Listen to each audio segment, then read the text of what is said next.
I spent years walking past the exact products that would have saved my concrete because they were in the wrong aisle.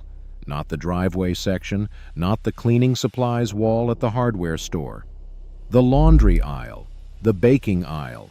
Cheap powders I'd bought 100 times for completely unrelated reasons, never once suspecting that the same boxes could take my dull, gray, tired old slab and make it look years younger.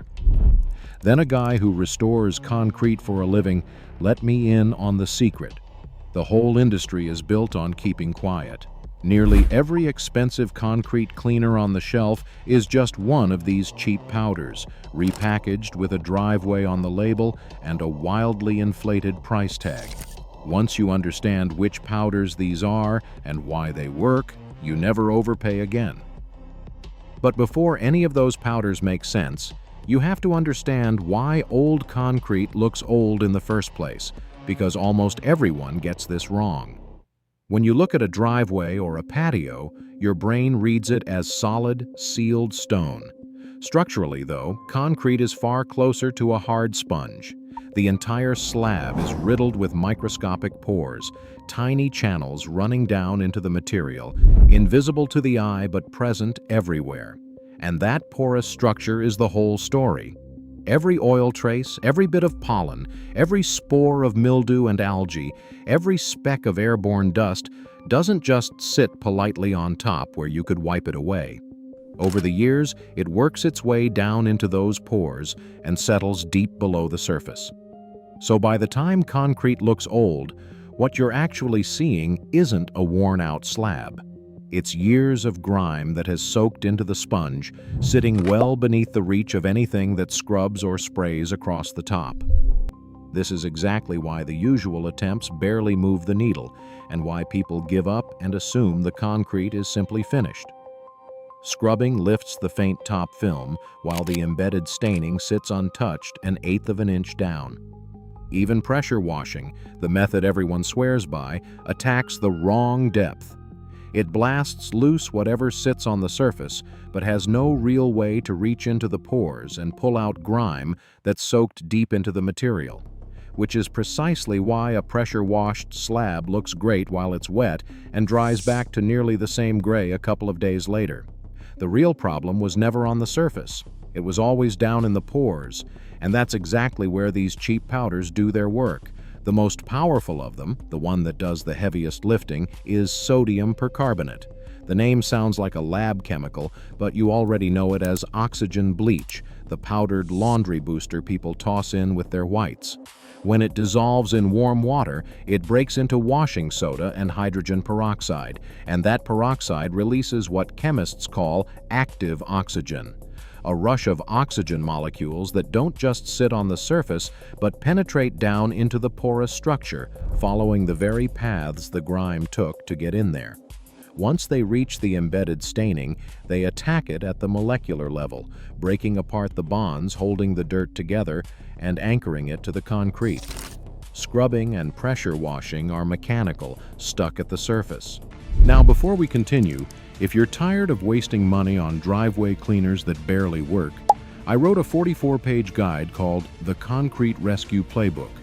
It covers the right way to remove oil, rust, moss, tire marks, and years of built-up dirt, plus simple pressure washing methods, stain guides, and a maintenance routine to help keep concrete looking clean. It's designed to help you get better results without damaging your driveway or buying products you don't need. My daughter helped me put it online, so the link below this video should work. All right, let's keep going. Active oxygen is chemical. It dissolves the invisible glue holding the stain in place deep inside the material, and once that glue breaks, the discoloration floats up and out of the pores. It isn't covering the stain. It's pulling the dirt back out of the sponge. And this exact powder gets sold as premium oxygenated concrete cleaner for $25, while the identical compound sits in the laundry aisle for a couple of bucks a scoop, sometimes as little as $1's worth per treatment. The second cheap powder worth knowing is plain baking soda, sodium bicarbonate, and it plays a different but valuable role. Where oxygen bleach oxidizes organic staining, baking soda is a mild alkaline abrasive and a natural degreaser. It's gentle enough that it won't etch or damage the surface, but its fine crystalline structure carries just enough grit to work loose surface grime, and its alkalinity helps break down light grease and oil films that have started to set into the top layer of the concrete. For a patio, a walkway, or lighter everyday dinginess, it's often enough on its own, and it costs pennies. It's also the reassuring choice for anyone wary of stronger chemistry, because there's essentially nothing hazardous about it. The third is washing soda, sodium carbonate, which is baking soda's stronger, more alkaline cousin, and it's the one that matters most when grease is the real enemy. That dark shadow under where a car parks, the built-up film in a garage, the greasy patch by a grill, those are the situations where washing soda's higher pH cuts through oil far more aggressively than baking soda can. Interestingly, it's also what oxygen bleach partly breaks down into, which is why the two share so much of the same chemistry. And like the others, it lives in the laundry aisle for a fraction of what any branded concrete degreaser costs. Here's the thing that ties all three together and explains why the industry would rather nobody learn them. These aren't knockoffs or hacks or lesser substitutes.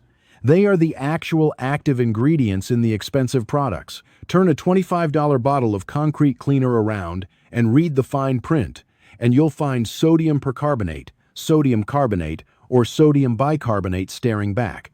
The exact same compounds sitting a few aisles away for $1. The concrete has no idea what box the powder came from. It cannot read a label. It only responds to the chemistry, and the chemistry is identical. But knowing which powders these are only tells half the story, because plenty of people have tried them on concrete, come away underwhelmed, and decided they don't work. And the reason almost always comes down to a few quirks in how the chemistry behaves, quirks most people never realize are in play. Oxygen. Bleach in particular is strikingly sensitive to warmth.